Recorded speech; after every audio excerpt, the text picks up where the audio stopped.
Assalamualaikum Ini warahmatullahi wabarakatuh, Pak Ustadz. Waalaikumsalam warahmatullahi wabarakatuh. Ahlan wa sahlan. Baik. Masya Allah. Kayaknya udah bisa Eh, bahasa Arab antum nih. belum. Eh, ini Pak Ustadz saya mau nanya, cuman mohon dikoreksi apabila ada kesalahan, Pak Ustadz. Karena Barakallah. benar-benar ini ketidaktahuan saya. Eh, apa namanya? Salah satu musibah bagi manusia adalah apabila ketika eh, nikmat yang diberikan Allah kepada manusia itu dicabut sama Allah. Dan salah satu nikmat yang saat ini saya sedang mengalami adalah nikmat dalam menjalankan ibadah apapun itu gitu. Termasuk sholat, termasuk hadir di acara taklim seperti ini, itu saya merasakan seperti nikmat untuk menjalankan ibadah itu dicabut gitu. Jadi kayak ibaratnya sholat ya sekedar menjalankan, menggugurkan satu kewajiban gitu yang kayak kayak eh, kita nggak bisa merasakan bagaimana nikmatnya seorang hamba bertemu dengan Allah seperti itu gitu. Yang sekedar misalnya sholat zuhur 4 rakaat ya kayak orang tumpalitan selesai kemudian kelar gitu.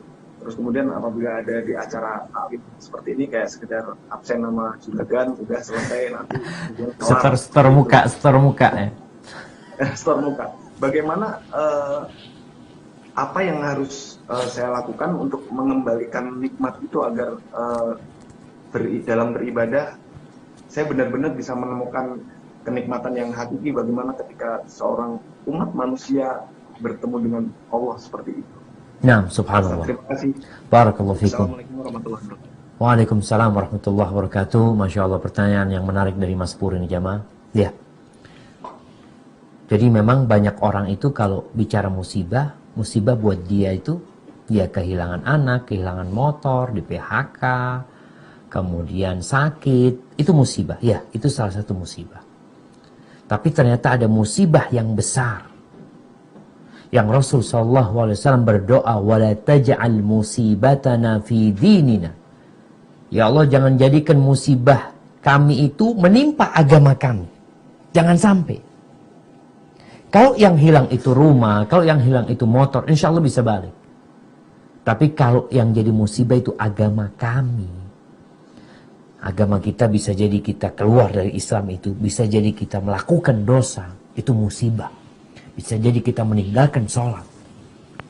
Dan memang jemaah, di antara bentuk musibah yang mungkin kita tidak merasakannya, tadi dicabutnya nikmat ibadah. Sampai ada orang yang mengatakan kepada Hasan Basri, atau dia meriwayatkan tentang seorang yang mengatakan, ya Allah, aku nih kok kayaknya hidupnya nyaman-nyaman aja sih, padahal aku banyak dosa gitu loh. Lalu dikatakan, berapa banyak engkau dihalangi dari bermunajat, berapa sering engkau dihalangi dari nikmatnya, dari lezatnya bermunajat kepadaku, tapi engkau gak sadar. Itu musibah yang besar. Berapa banyak orang yang berpuasa. Kata Nabi alaihi salatu wassalam, rubba sa'imin laysa lahu min siyamihi illa al-ju' wal 'atash. Berapa banyak orang yang berpuasa namun dia tidak mendapatkan apa-apa kecuali rasa lapar dan haus. Dia tidak merasakan nikmatnya puasa sama sekali. Yang ada, ya Allah, lapar, haus. Nah, sholat. Allah mengatakan wailul lil musallin, celaka buat orang-orang yang sholat. Bayangkan, dia sholat celaka, sholat masuk neraka. Ada sebagian kita yang mengatakan, udahlah nggak usah bicara gimana sholat supaya benar. Sekarang kita bicarakan orang yang nggak sholat itu tuh yang nggak benar. Iya betul, orang yang nggak sholat nggak benar, perlu kita perbaikin. Tapi orang yang sholat pun perlu diperbaiki, karena ada orang sholat masuk neraka. Wailul lil musallin alladzina hum an salatihim sahun alladzina hum yura'un. Mereka yang ria, mereka yang seenaknya aja sholatnya tanpa mengikuti aturan, ternyata masuk neraka. Apa sih yang menyebabkan kita kehilangan nikmat baca Quran, nikmat berzikir, Kemarin Ramadan Ustaz, alhamdulillah ana bisa hatam. Kok sekarang nggak bisa hatam? Kemarin Ramadan ana bisa sholat terawih 11 rakaat. Ana bisa sholat terawih 21 rakaat, 23 rakaat. Sekarang wala 1 rakaat. Kenapa?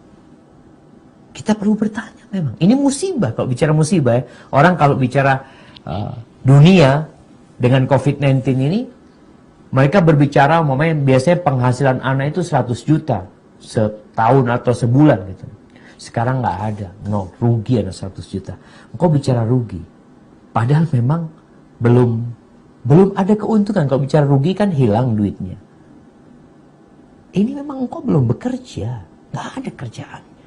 Tapi engkau sudah menghitungnya rugi. Karena dalam benakmu ada keuntungan di sana, tapi engkau tidak mendapatkannya. Kalau bicara nih, sholat kemarin, antum sholat terawih 11 rakaat, 21 rakaat, kemudian sekarang antum nggak sholat sama sekali. Apa nggak rugi antum? Baca Quran yang 1 huruf dapat 10 kebaikan.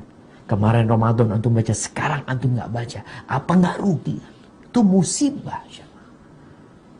Apa yang menyebabkan musibah itu menimpa di kenikmatan kita beribadah? Dosa.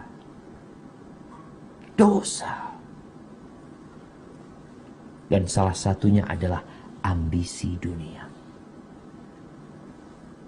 Kadangkala kita nih bicara dosa itu dosa. Enggak, anak enggak berzina, anak enggak ini. Iya, tapi ada dosa di hatimu. Atau suudzon sama Allah SWT. Enggak menerima dengan takdir Allah SWT. Itu juga dosa.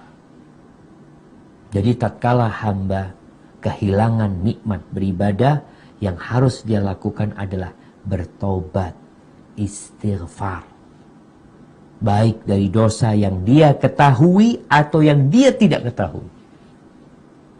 Nabi mengajarkan itu.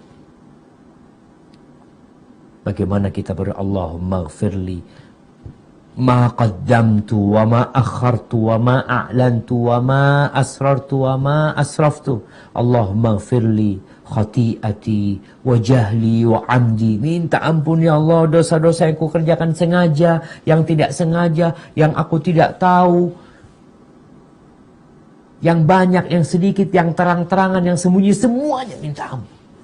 Tuh Nabi ngajarkan kita seperti itu. Jadi tatkala kita merasakan kehilangan nikmat dalam beribadah, ini buat orang yang sudah merasakan ya. Tapi ada orang yang sampai umur 60 tahun tidak merasakan nikmatnya beribadah. Yang ada ibadah itu masih beban buat dia. Belum nikmat. Kayak kajian nih. Karena juragan hadir mau nggak mau hadir juga terpaksa. Ada yang seperti itu. Belum merasakan. Dan kalau engkau ingin merasakan nikmatnya beribadah, maka cintailah Allah dan Rasulnya lebih dari semua yang ada di muka bumi. Cintailah saudaramu karena Allah Subhanahu wa taala. Bencilah kepada kekufuran sebagaimana engkau benci untuk dimasukkan ke dalam api neraka. Insya Allah engkau akan merasakan manisnya beribadah dan kembali itu kelezatan-kelezatan yang mungkin hilang darimu. Hadza wallahu a'lam bishawab. Nah.